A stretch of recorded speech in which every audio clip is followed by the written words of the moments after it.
Hey guys, Ben here, and welcome back to another live stream. We are live with the DCTV show, episode 48. So today it's just me, and we're going to be talking about the latest in DCTV, and obviously Supergirl is on this week. As I've said in the past few weeks, I still have to catch up on Stargirl, so I can't get to that just yet. But I do plan on doing that probably sometime this week.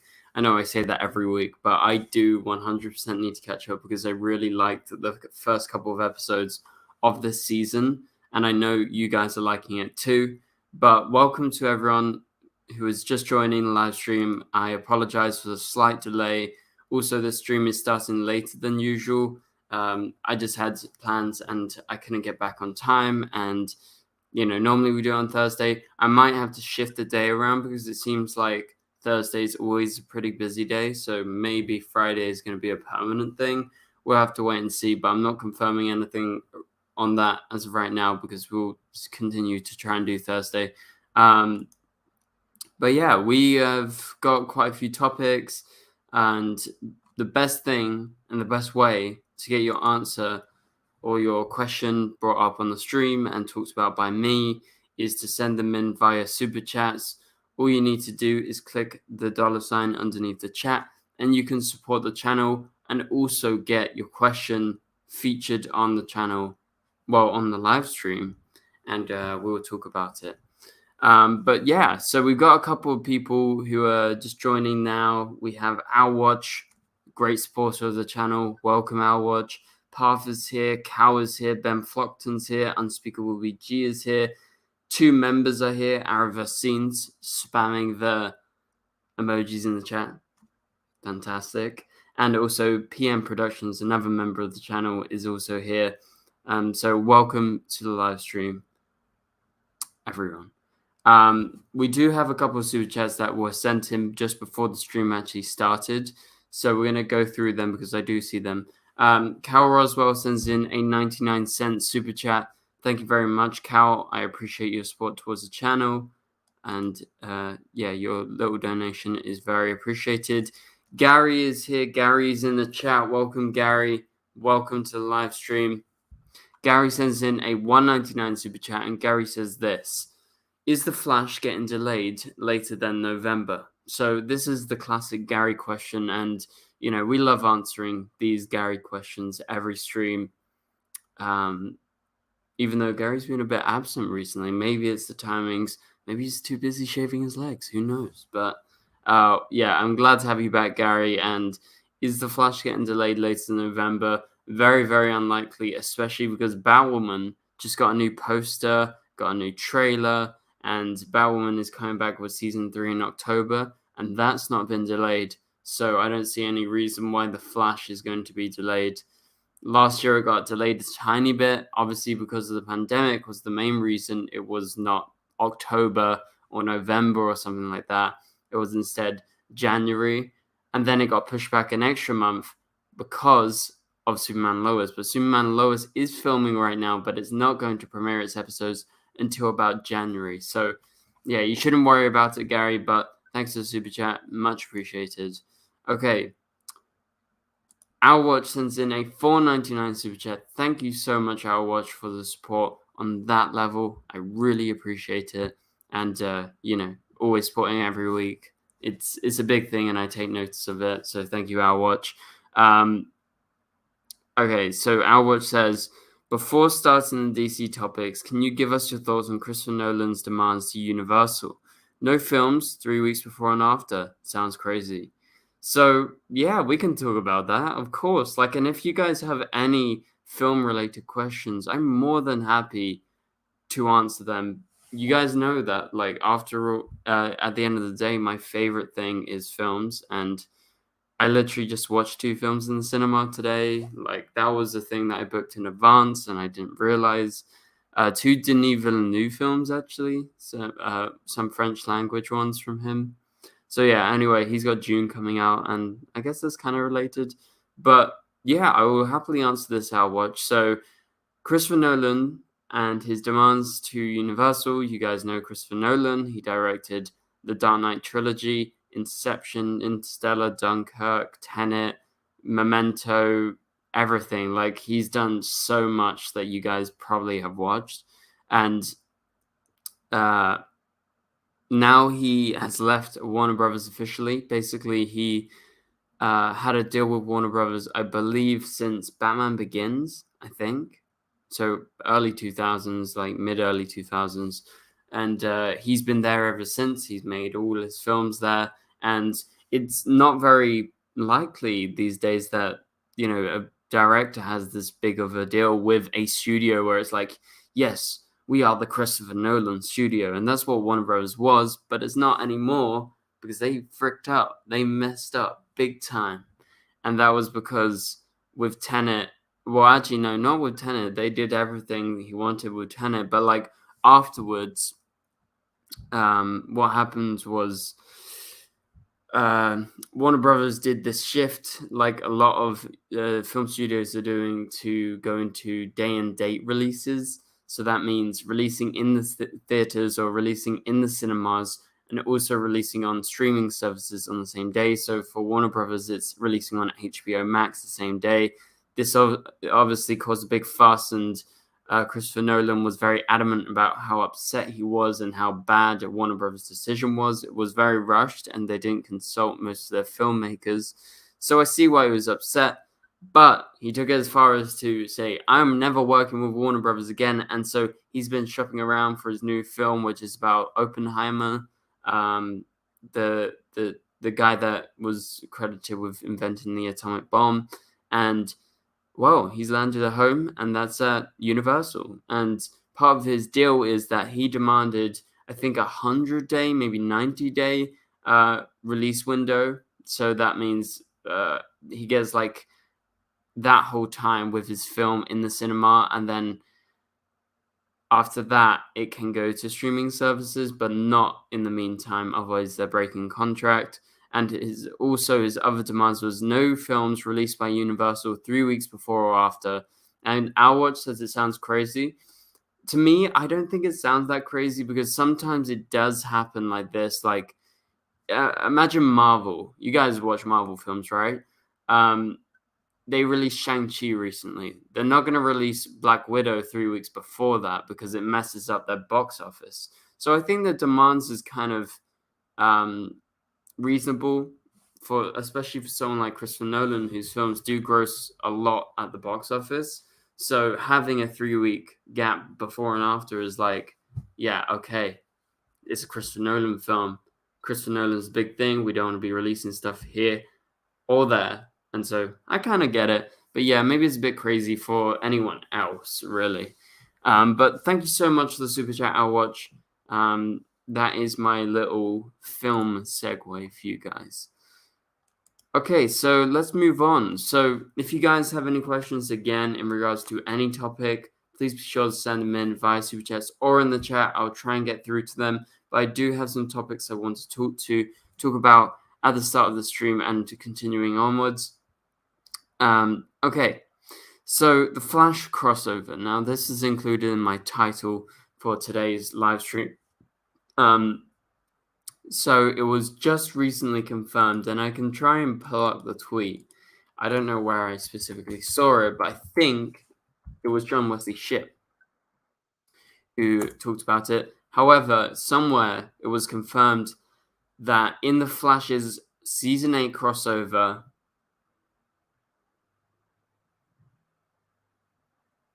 oh, sorry, I was just reading off of it. But in the Flash's Season 8 crossover, apparently John Wesley Shipp is set to return in one of the 5 episodes of the crossover. Now, I can't find it online. I'm trying to look. But anyway, it was confirmed somewhere earlier that he is going to be showing up. I believe it was him himself who said it. But the idea of Jay Garrick returning, obviously, we've got him returning in Stargirl and crossing over, actually. So that's going to be on October 5th. He's showing up on Stargirl. So be on the lookout for that. That's going to be really cool. He's going to be showing up doing some JSA stuff. And he's potentially going to be returning in the Armageddon crossover. And there was also someone else confirmed. Arrowverse scenes, I'm sure you know. So if you remember who else was confirmed to show up. Oh no, I remember. It was Sue Dearborn's going to be showing up. So what's the actor's name? Natalie Dreyfus. She's going to be showing up as well. That was the other person that I was trying to think of. So those two are showing up. Obviously, they're Flash characters, so it's not like super shocking. It's not like Supergirl is going to show up or Superman is going to show up or something like that.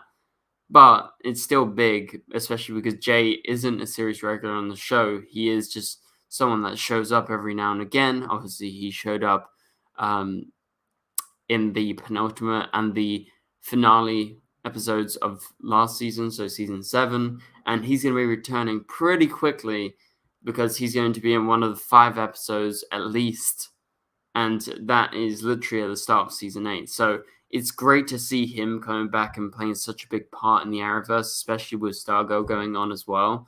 So that is super, super exciting, and I think the idea of Sue coming back makes a lot of sense because they've set up Sue. Sue is a big thing, and I like Sue. I thought she's pretty good, and we've got some other confirmations. Well, we knew about some of these. We can reiterate them: Damien Dark, Ryan Troy, Reverse Flash, Ray Palmer, Alex Danvers, Black Lightning. Also, we know Mia Smoke is showing up, Batwoman. I think there's a couple more, and then Sue and Jay as well. Yeah. They have been confirmed. So very exciting with all of that going on. And what do you guys think of the Armageddon event and how things are sort of panning out? Obviously, you've got like new photos coming out from the set and lots of different pieces of information. Nothing too specific as of right now. Like we can go over some of the, upcoming pieces of information from the set, like they got set photos and stuff. Like if we pull up calendar graphs, I believe he actually just put up a new blog or maybe a Patreon post where he was talking about some of the stuff they were filming. There was like a mystery character showing up, someone that we'd never seen before. So it's obviously expanding just beyond what we already know. For some reason, my internet is being really, really slow. Like my Twitter's not loading. I'm trying to go on Canadagrass's blog to try and see if there's anything. But yeah, we have all these little tab pieces of information about the crossover. We've actually got something quite big in regards to Iris, which we're going to cover in just a minute after I try and pull up Canadagraph's blog, because there was something big confirmed by Eric Wallace in regards to Iris and what she's doing.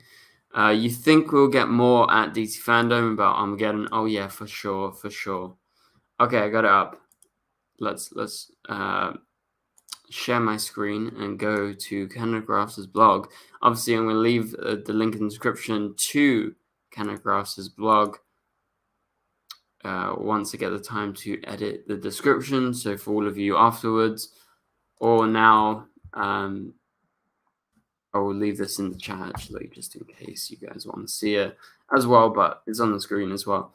Okay, so this is Canadagraph's blog on Flash Armageddon Season 8 set photos. So he just released this, and obviously, we got lots of set photos and some information. So I'm mainly going to read out the information. So the Flash was on location for Season 8 crossover, Armageddon. Yesterday, I caught up with them filming part 2 of their 5-part crossover event. So there you go, confirmation they're filming part 2. This episode is being directed by Menhaj Huda. I don't know how to pronounce his or her name, but that's how you spell it. On this day, the cast and crew were shooting scenes in Cole Harbour, which is definitely a place I've heard many times in Vancouver where they shoot, so maybe it's somewhere familiar. The scenes were done almost entirely in the pouring rain, which varied between a light mist and a downpour throughout the day. At the beginning of the day, they were doing a stunt scene that had CCPD cars racing down the street with Central City Museum trucks as well. As they get to the intersection, an unknown character, this is the person I was talking about, played by this person. This person has been on Hemlock Grove, Children of the Corn, some TV shows like Battlestar Galactica. I just looked that up, by the way, but you can't see on the screen. So she was standing there, and so she's like a actor that shows up quite regularly on some shows. And at the beginning, they had a stunt double there who would move out the way as the cars came. So obviously, she's playing a decent part of the episode, I guess. If she is like standing there, and it's all about her being potentially like nearly hit by these cars. And so later they did the same scene, and then the actress came, and replaced double. After that, Grant Gustin came out, did a run through rehearsal in his own clothes before getting ready to film, and then it was just they repeated the scene a bunch of times. And so at one point the rain was really intense, and then they were all like kind of just sitting out, I guess nothing really big in terms of what they were actually filming. Cody Loudon was out there in his flash tire. Oh, that's Grant's stunt double. And yeah, I mean, I think that's pretty much it in regards to the day. So they just did this big stunt scene. This is the person we're talking about. And she's got some crazy makeup going on. Like, what the hell? Yeah, so she's obviously like maybe the villain of the week, technically. And it looks like Grant or the Flash actually gets flung into the air by these cars at one point. So yeah, they were filming a stunt scene, and this is just one tad bit of information that we have in regards to what was going on. Obviously, there's lots more, and we can go into that. And there's been other posts, and like there's been other sets where they've been shooting outside, but that is just one specific one that I wanted to bring up. That was from recently, so there you go. Okay, let's move on. Nathan Bell sends in a 449 super chat. Thank you very much, Nathan. Much appreciated. Nathan says, "Hi Ben, didn't know what to ask, but just want to show my support. Sorry it's not a lot. Hope this amount is okay." No, it's perfect, Nathan. Thank you so much for even sending anything. I highly appreciate you. And you know that. I mean, as one of the core members of the channel, I'm very excited to do our members call again, which is definitely due. So if anyone else wants to become a member, like Nathan, like PM and Arrowverse Scenes, we always do our monthly member Zoom calls. I believe the last one was just over a month ago. And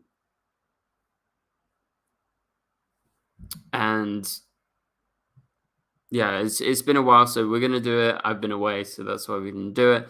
However, we are going to go ahead and do that pretty soon. So if you guys want to become a member, now is the time to do it, because we're going to be doing our call pretty damn soon.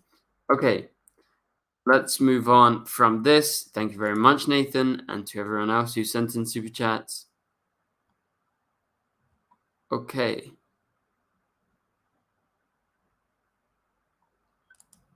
Now, I'm going to pull up this article from TV Line because it confirms something pretty big in regards to Iris.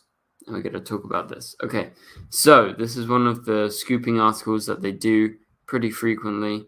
Oh, how do I join this elite group? Well, I can quickly show you, actually. So it's just under the chat. All you need to do is you click join. There should be a join button, and you click on that, and then you choose your tier, whatever you want to support. You'll be able to join our monthly member Zoom calls, and yeah, it's much appreciated. I'll watch if you do that, and that's how to do it. Okay, so let's go back to this article. We have some talk about Iris. Now,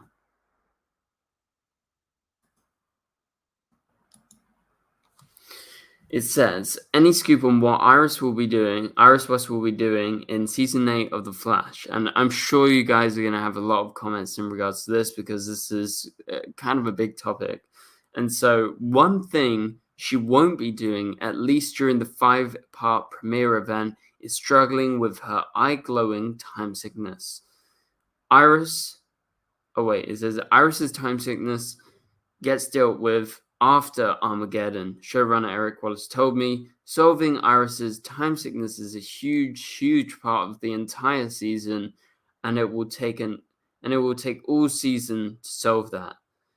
And that will have big ramifications for Barry and Iris's relationship and marriage. Okay, so I definitely want to get your thoughts and opinions on this because, I mean, what the hell is going on? Like, that is crazy.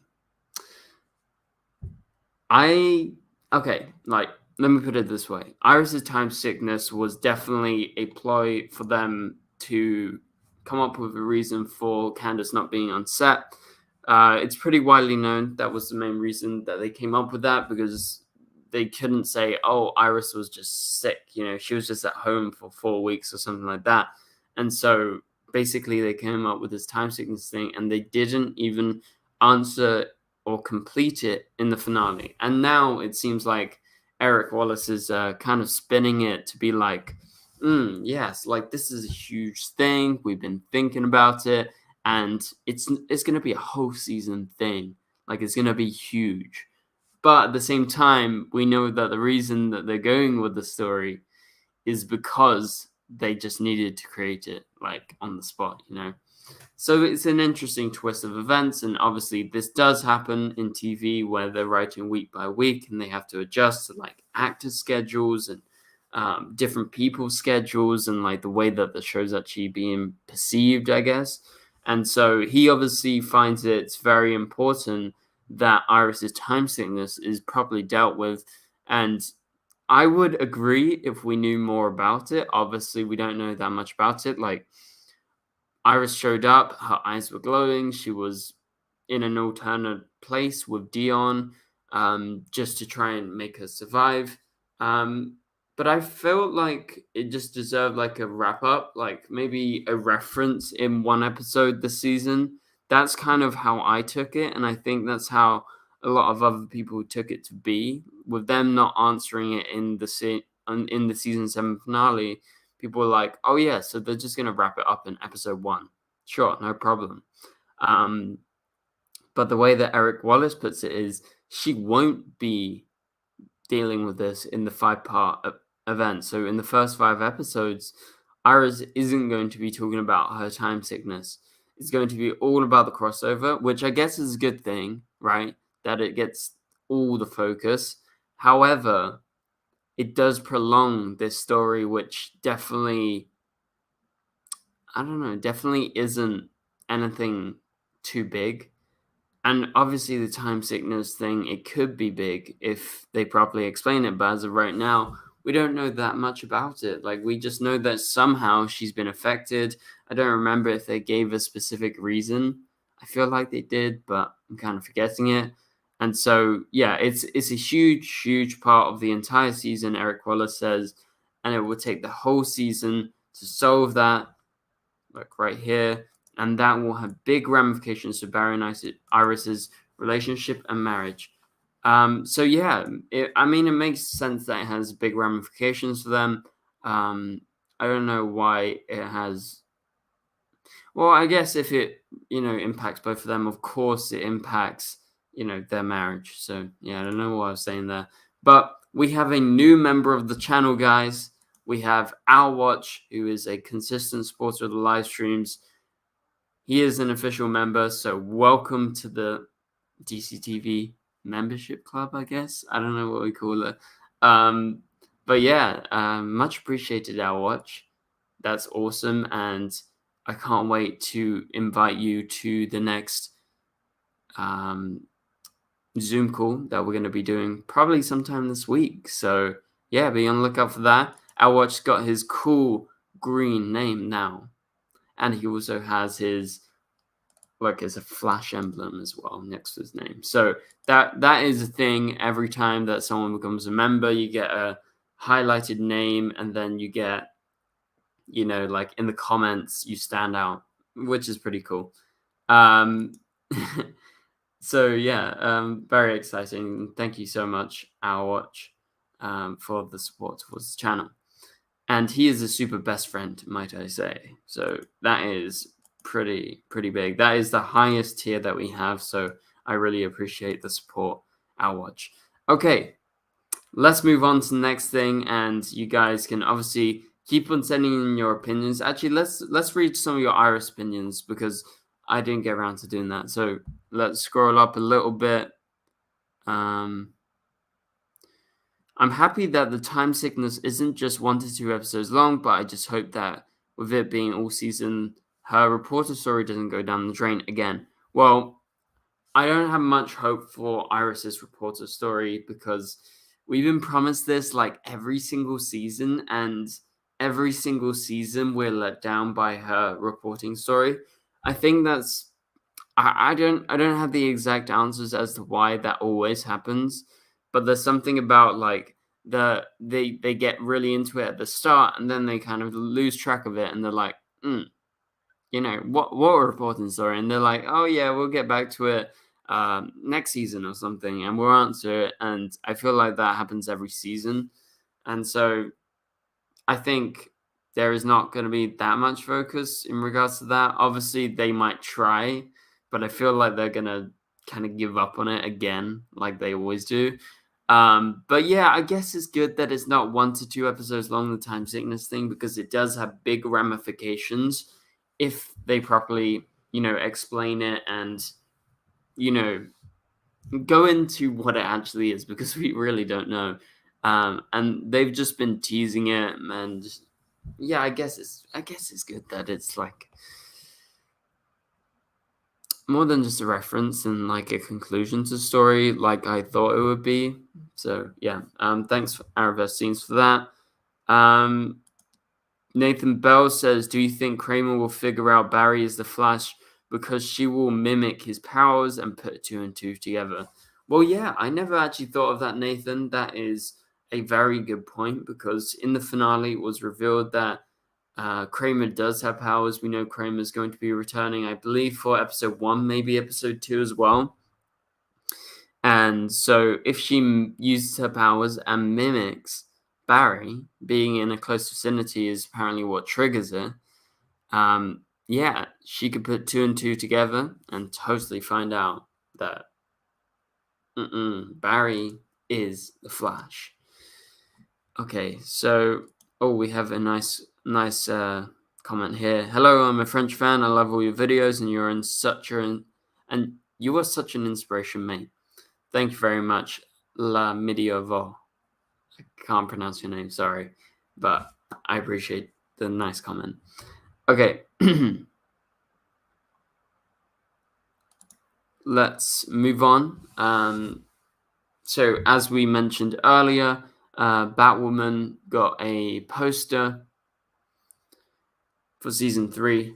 This is obviously an upcoming thing because it's coming out in October. I'm just trying to pull up the poster. Sorry if I ever get distracted. It's normally because I'm trying to pull up something for you guys. But Batwoman did get a new poster. It's pretty cool. It's teasing season 3. And, you know, there is lots of stuff to get excited about, because it's the return of, you know, the fall shows, I guess, because it's officially starting in the fall. And that's very exciting, because Batwoman started in January this year. Why won't my Twitter load? My Twitter's so bad. Okay. I have the poster from online.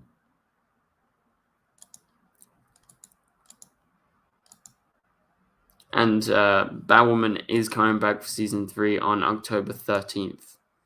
So that's not very long. And obviously we still got Supergirl going on. We still got Stargirl going on. So the shows didn't actually go away. How far behind am I on Stargirl? I'm behind on like 4 or 5 episodes, maybe. I don't know. I need to catch up again, as I've said.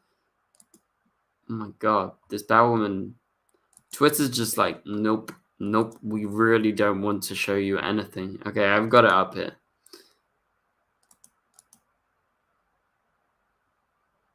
Nope, I don't have it up. Let's share another screen and get it up. Come on, Ben. Okay, here we go. This is the Batwoman Season 3 poster. Oh, my laptop just died on me. But yeah, here it is, and this is pretty awesome. She's out for justice. She's outside Arkham Asylum, and yeah, looking cool. I really like this poster, and definitely gets me hyped up. I'm sure it gets a lot of you guys hyped up. And just after this, obviously, this is coming back October 13th. Pretty much exactly a month later, we have The Flash going back on, and that's the week after Supergirl finishes airing. And you know, with DC fandom coming up, we're gonna have lots of different trailers. We've been promised a Superman Lois season 2 trailer, Flash season 8 trailer, a goodbye panel for Supergirl. I believe a panel for Stargirl as well, and you know, Legends and everything. Like, it's gonna be big DC fandom. Very much so. Looking forward to it. And yeah, Batwoman's coming back, and I feel like they're gonna do a Batwoman panel for like the start of the season, but we don't have. I forgot what date DC fandom is. DC fandom. Let's look it up. DC fandom is officially happening on.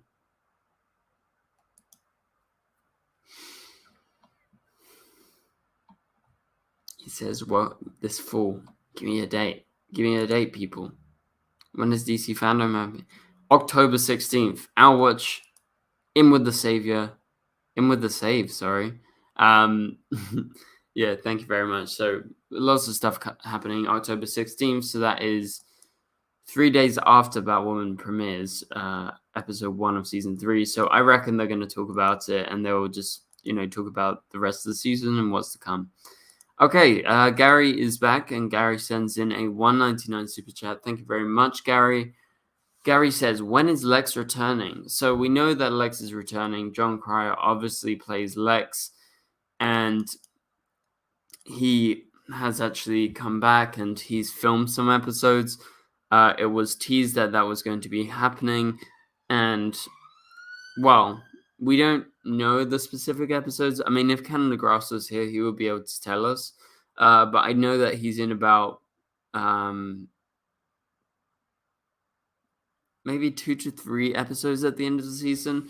And I'm very excited about that because I love Jon Cryer's Lex Luthor. He is freaking fantastic.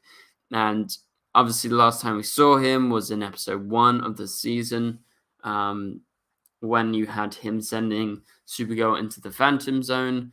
And so it's very, very welcome with him coming back. And I think everyone is excited, as Gary rightly so points out.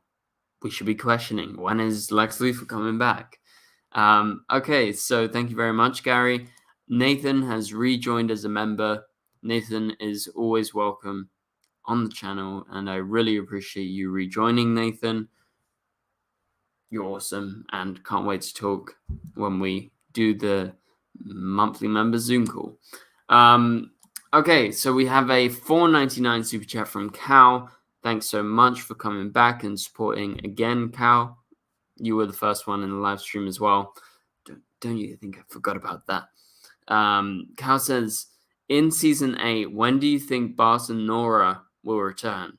So this has been something we've talked about maybe like once or twice, I think.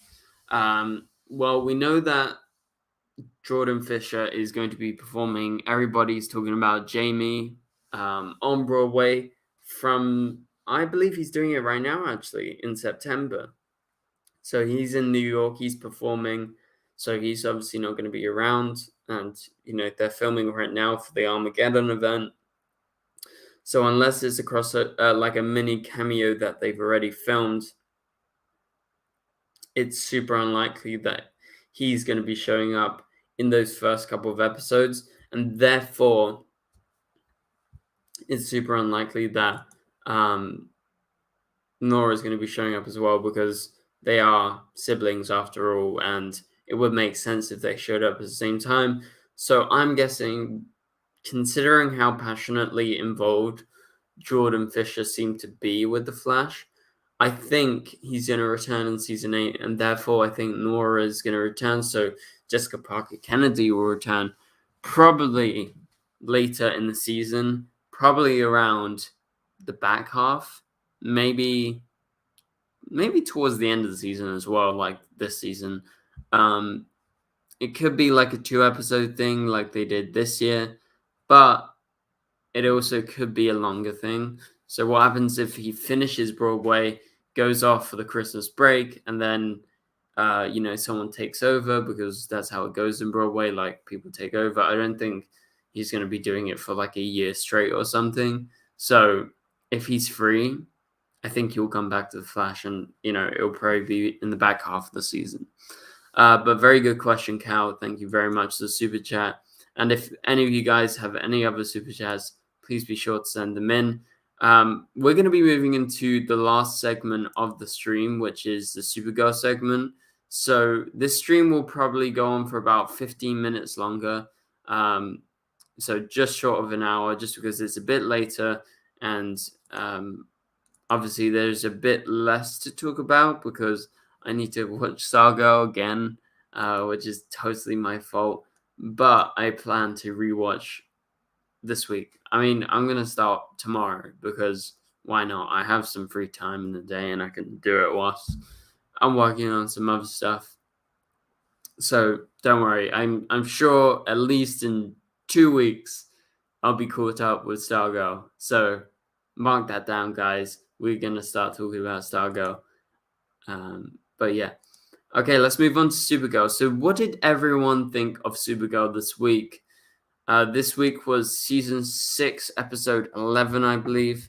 So how did you guys find it? And what was your general thoughts and opinions on this week's episode, Mixie in the Middle? Yeah, it was episode 11. And I think in my video before the episode came out, I think I mistakenly said that it was the Diggle episode.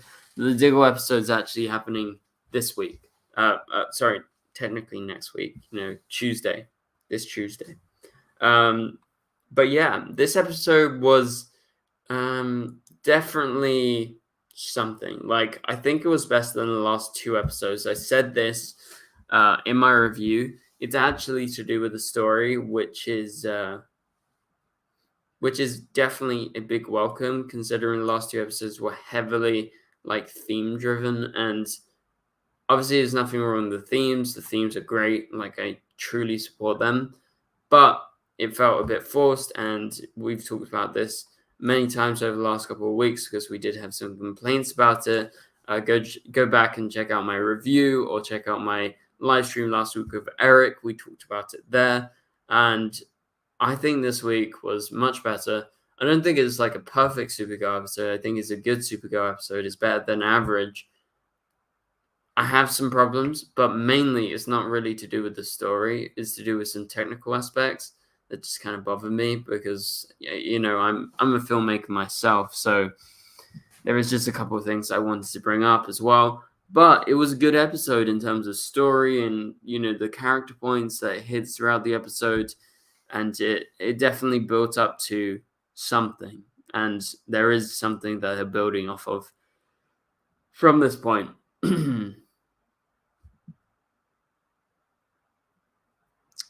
But yeah, so let's talk about the good points first. So we have Mixie, who comes back. He is very welcome. Does this very awkward dance and singing scene. Like, it was funny. It was a spoof. And it was like, I don't know. It was intentionally unfunny and stupid. Like, you could see it on Supergirl's reaction and everyone's reaction. But I mean, it's not a big deal because it was funny, and like the singing was kind of good, and I know some people were heavily cringing, but I think it was supposed to be stupid. You were supposed to cringe, and Supergirl was literally cringing, and so was everyone. They were like, "What the hell is happening here?"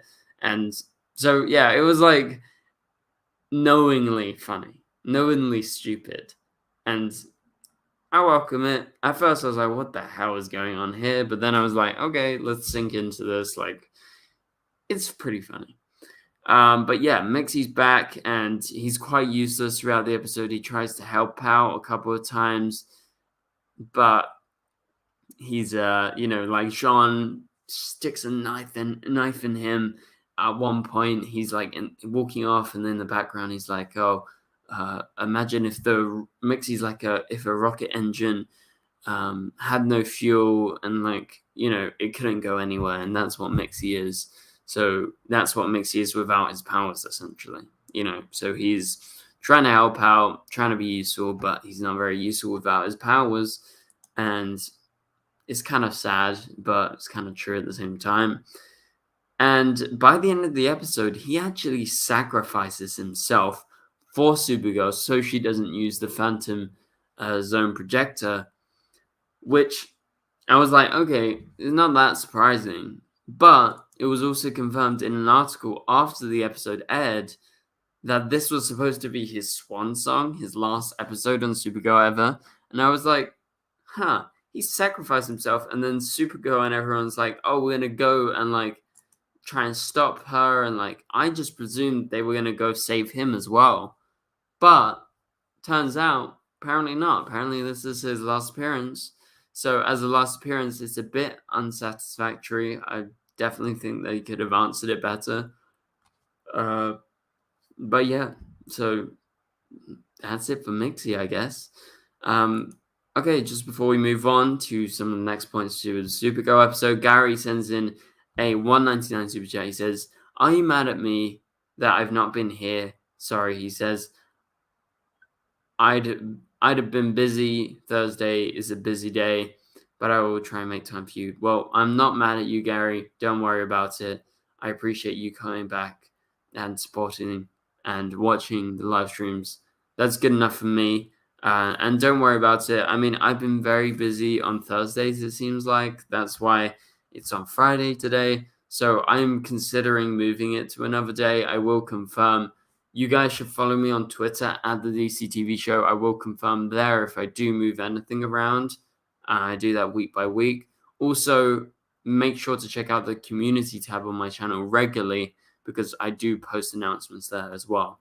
But yeah, I'm not mad at you, Gary, and thanks for the support. Okay. Well, Nathan's going to be catching back up on Stargirl. Well, I'm catching up on Stargirl as well, hopefully sometime this week. I wasn't very good at hiding that. But yeah, it's past 12 here. Okay, let's move on to talk about the next thing in regards to Supergirl. We got about 10 minutes left, so start sending in your final super chats and your final questions. Now is the time to do that as we head towards the end of talking about Supergirl. So Nixley is the villain. It's her episode. She is a big deal, and she's going to be, a main focus for most of the season, it seems like, which is kind of crazy. I don't think she is a villain that kind of deserves a whole season. She's quite weak. She's not like a very interesting villain. I mean, weak in terms of like how interesting her story is and how interesting her character is. She's mischievous, but she doesn't seem to have like one big true intention of what she's always planned. Yes, she's going after the totems and stuff, but like that just so happens she is going after that. I guess the thing I'm saying is she never specifically went after Supergirl. Obviously, if she was annoyed at her in the Phantom Zone due to some of her actions, but she was always going after this totem, and the reason she is Supergirl's main villain now is because they just happen to stumble across the path, and so she's not going to be like vying off against Supergirl. They're just going to be like bumping into each other, and so I don't really love it when that happens. I prefer when a villain is like going after the protagonist, like going after Supergirl or something like that. But yeah, so that was a big deal in this episode, setting up the totems and everything like that.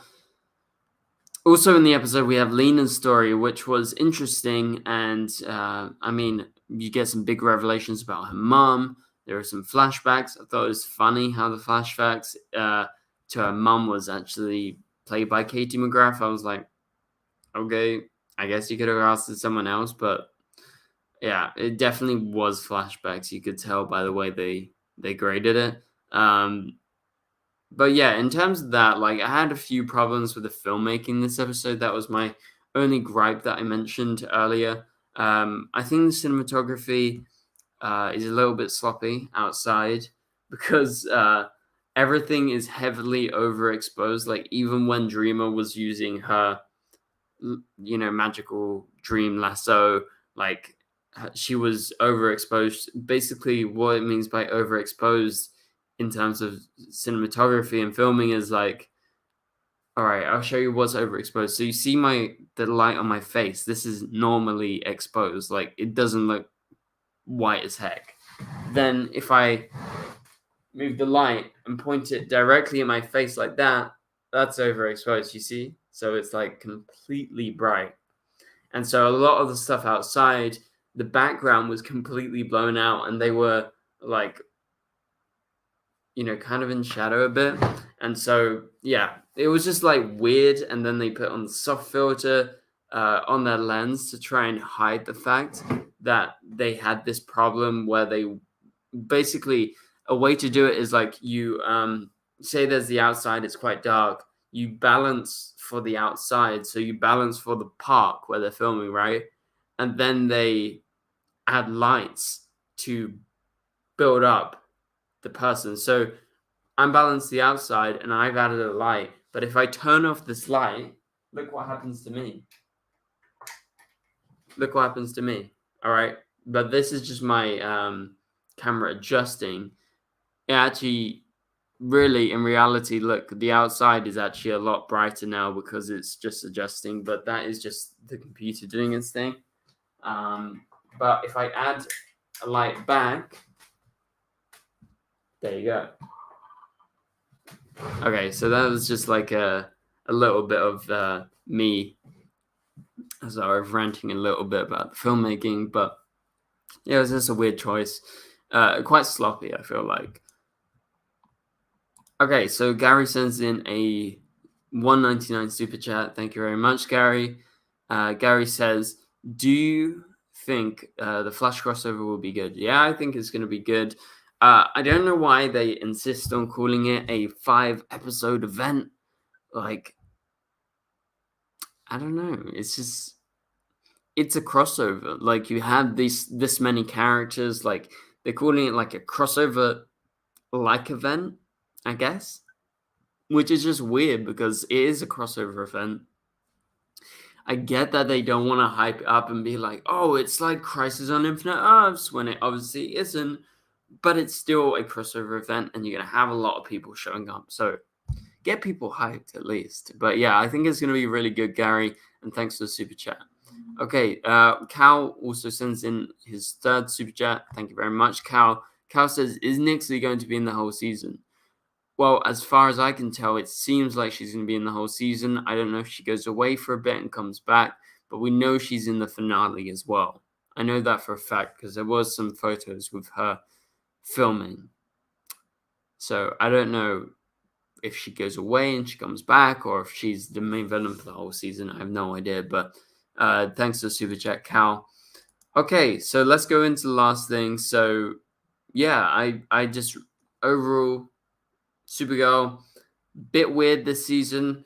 Looking back, I think definitely the story with the Phantom Zone is better than I initially thought because the story was, a natural story, less so of a message. Like it was all about this one thing. So I appreciate what they did with Supergirl and the Phantom Zone. Yeah, it was a bit weird with,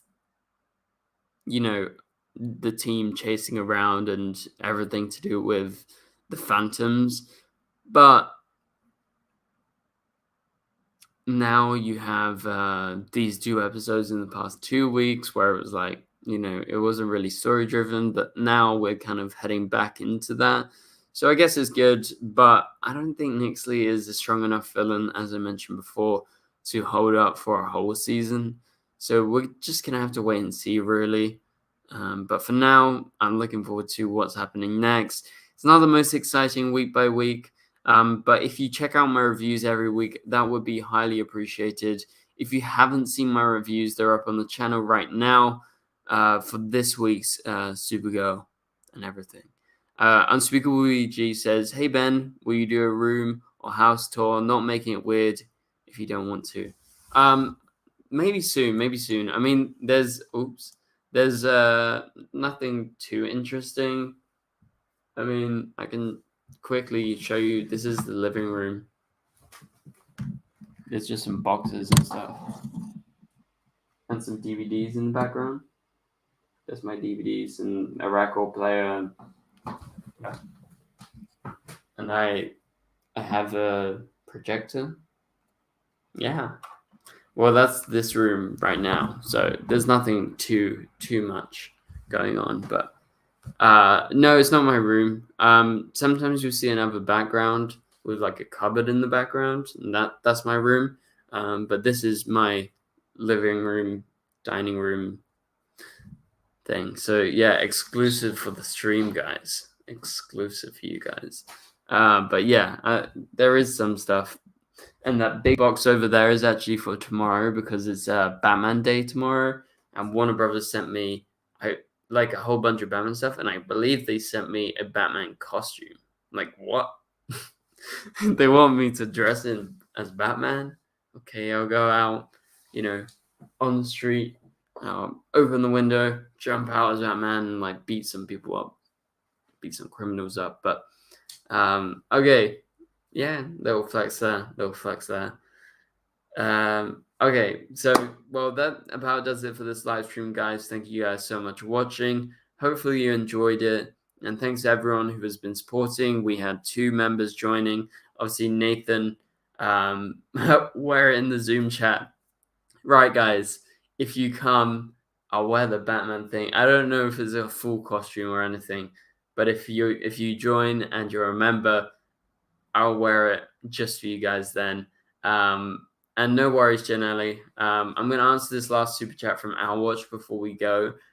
But yeah, I don't know what I was saying before. Okay, let's answer this last super chat. Owlwatch sends in a $4.99 super chat. Thank you very much, Owlwatch. Oh, I was saying about the members. Owlwatch joined and Nathan rejoined. Yeah, you guys are awesome.